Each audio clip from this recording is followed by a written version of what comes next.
আপনি কি জানেন যে আপনি জীবনে যা চান তাই পেতে পারেন, এবং জীবনে যা চান তা পাওয়ার নিয়ম কিন্তু এত কঠিন কিছু না। It is very simple. কিন্তু আপনি চাচ্ছেন কিনা এবং কেন চাচ্ছেন, এই প্রশ্নগুলো খুবই ইম্পর্ট্যান্ট। যা হোক, আপনি যা চান যদি সেটা সঠিকভাবে চান, তাহলে সেটা পাওয়ার জন্য মাত্র 3টা ল ফলো করবেন।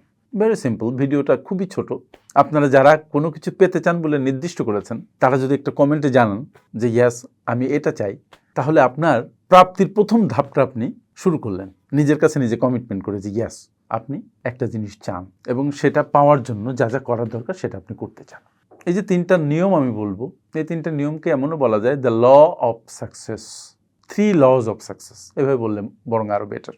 প্রথম লটা হচ্ছে the law of showing up, নিজেকে হাজির করা। কেমন সেটা? ধরুন আপনি মনে করেন যে আপনি তেমন কেউ নন, আপনি গড়পড়তা, নো প্রবলেম। এই যে আপনি মেনে নিয়েছেন আপনি গড়পড়তা অথবা আপনি অ্যাভারেজ, যেভাবে বলি না কেন, এই মেনে নেওয়াটাই হচ্ছে আপনার সবচাইতে বড় শক্তি, যে আপনি আপনাকে চিনতে পেরেছেন এবং আপনার যে অবস্থান সেটাকে আপনি মেনে নিয়েছেন, আর সেটাই আপনার সবচেয়ে বড় শক্তি হিসেবে আপনার কাছে প্রতিভাত হয়েছে।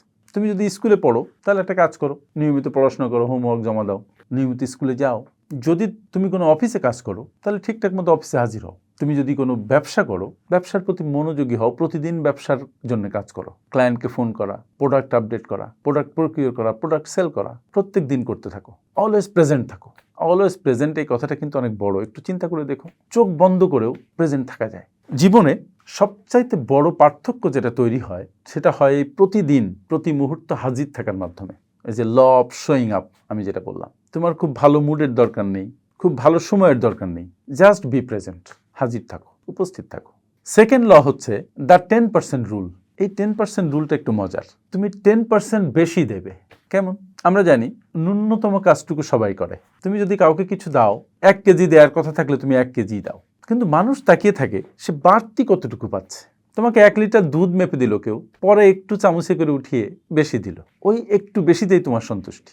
আর সেজন্য বলা হচ্ছে 10% রুলে যে তুমি যা দাও একটু বেশি দাও, 10% বেশি দাও। তোমার যতটুকু কাজ করা দরকার তার চাইতে বেশি 10% দাও। তোমার যতটুকু আন্তরিকতা প্রদর্শন করা দরকার তার চাইতে 10% বেশি করো।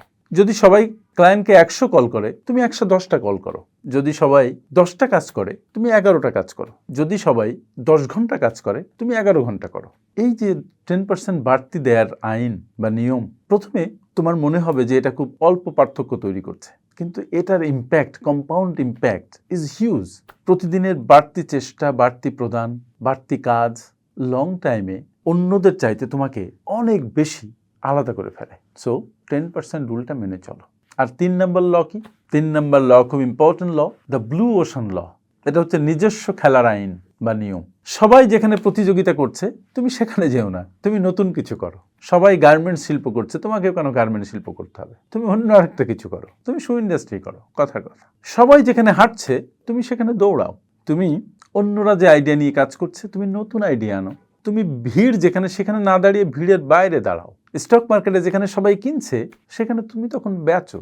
সবাই যখন বেচতে হুড়মুড় করে পড়ছে তুমি তখন কেন? এই বিপরীত স্রোতে চলা, এই নতুন আইডিয়া নিয়ে কাজ করা, এই স্বতন্ত্র অবস্থান তোমাকে অন্যের থেকে অনেক বেশি আলাদা করে ফেলবে।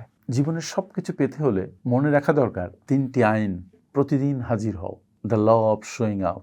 যা প্রত্যাশিত তার চাইতে 10% বেশি করো, দ্য 10% রুল। আর নাম্বার 3, অন্যরকম কিছু করো, নিজের খেলা তৈরি করো। অন্যরা যা খেলছে তুমি সেই একই খেলায় সামিল হও না। এটাই হলো মূলত সাফল্যের 3 ল। ওয়ার্ক উইথ দিস লস, তুমি ব্যর্থ হবে না, তোমার সফলতাকে আটকাতে পারবে না। আমার সাথে এতক্ষণ থাকার জন্য অনেক অনেক ধন্যবাদ।